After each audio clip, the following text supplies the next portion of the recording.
Five on Your Sideline is sponsored by Side and Stricker Nobi John Deere.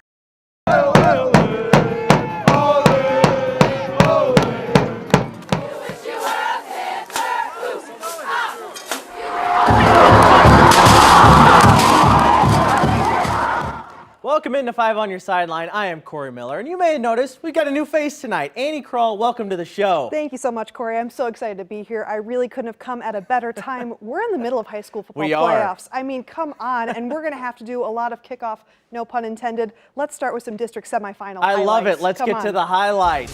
10-0 Warrenton against 8-1 Parkway North. Huge game. North brought the heat on special teams tonight. This is a punt return touchdown for Messiah Smith. He's going to blaze right through that defense. This game lived up to the hype and then some. Back and forth, great catch by Warrenton's Mason Thompson. Warriors fire right back. Just before halftime, Warrenton trying to get 3 more, but North is there for the big-time field goal block. This game went into overtime, and late-breaking news, the Warriors pull it out, 28-21.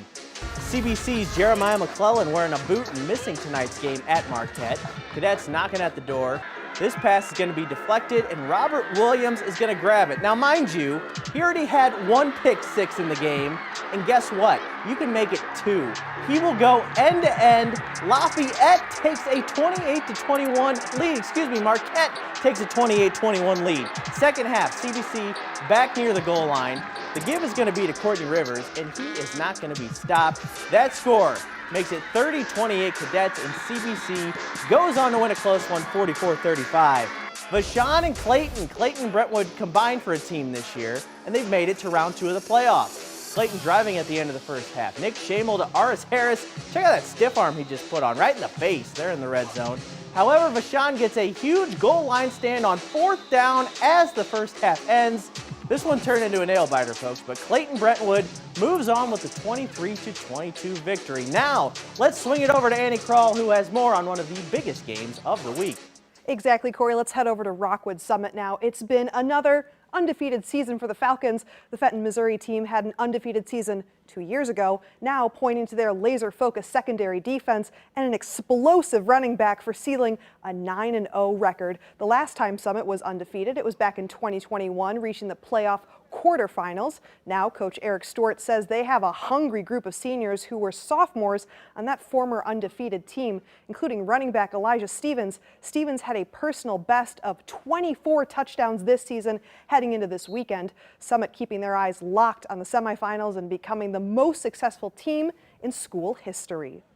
I mean, just a lot of pride. I think we all take a lot of pride in what we do. We take it seriously. Just continuing to build days, bring intensity and energy every day, not slacking off or like, yeah, we got this team beat just because we're Summit. We can't have that mentality. I think we've got a pretty good junior program that's helped us sustain some success, and that our kids are starting to understand and buy into that culture from like 4th and 5th grade on. And they start seeing that there's a pretty high expectation for success here at this school now.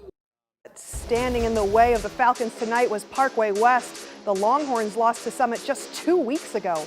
In the first quarter, a Summit touchdown early on ended up coming courtesy of, no surprise to anyone, the absolutely electric senior running back Eli Stevens fighting his way all the way to the end zone. Parkway responded pretty quickly after, though, with their own touchdown, and that was a pretty good one as well, coming from another running back, Jaron Boyd. And that is, well, he was left wide open. The junior just waltzing in untouched for a touchdown, and it will be actually Summit who keeps their playoff dreams alive with a final score of 42-22. Great job, Annie. Lafayette played host to Francis Howell. The Lancers went no huddle with the opening kickoff. Jack Bell finds Zay Jones, corner of the end zone, quick Lancer lead. It would not last long, though. Maddox Duncan takes it in for the score on the next possession for Francis Howell, and we are tied. Then, next play after a Lafayette turnover, Adam Shipley finds Mizzou commit Jude James for the score. Lafayette made a valiant comeback late, but Howell wins 49-28. Timberland at undefeated St. Dominic. The Crusaders are looking to get back to the state title game this year. This was a good start. Brennan Chechen puts it up, and Connor Bierman finds it, and he's into enemy territory. Now, Thomas Polium scores a lot of touchdowns for St. Dominic, and he gets another one here. Look at this. Hand on the turf. He's not down. He keeps himself up. Oh, my goodness. Great score. Crusaders roll 45-28 over Timberland. SLU on the road at Rittner. Huskies trying to continue their impressive season. It's a tough task against the Junior Bills. Cody Cade rumbles into the end zone. That starts the scoring. Nice play on defense from the Huskies, though. Makai Bruce sits tipped, and he's there for the interception. SLU's offense, though, it is a freight train, and it kept rolling. Marco Sansone, he is a tough kid. Finishes off this run with a big hit. He pays for it. Woo, but it's all good, though. Ryan Wingo, you know that name. Touchdown run. SLU advances with a 40-17 win. Hazelwood Central at DeSmet. Andy, the Spartans are ready to go for another state title. They're going to settle for a field goal early on here, though. The big leg of Ethan Waymuller comes through once again. That's good. Central will make it a game early. Jackson Somerville, check out this stiff arm. Oh, he's into the end zone for 6. Gone. He's into the end zone. Spartans respond. DJ White taking a short pass, and you think he's going to be stopped probably a couple times here, but joke's on you. Takes it all the way through traffic and all the way through the house. To the house, that is. DeSmet starts their playoff march with a 45-6 win over Hazelwood Central. Liberty at Fort Zumwalt North. That's right, we got more games. The students are a bit early with their Christmas gear, but the Panthers, they're always tough come playoff time. North gets in the backfield, and a couple Panthers converge for that sack. Then we go on offense. Sean Robinson will not be denied. Look at him simply willing his way into the end zone as Liberty defenders draped all over him. It paid off. Zumwalt North wins 28-7.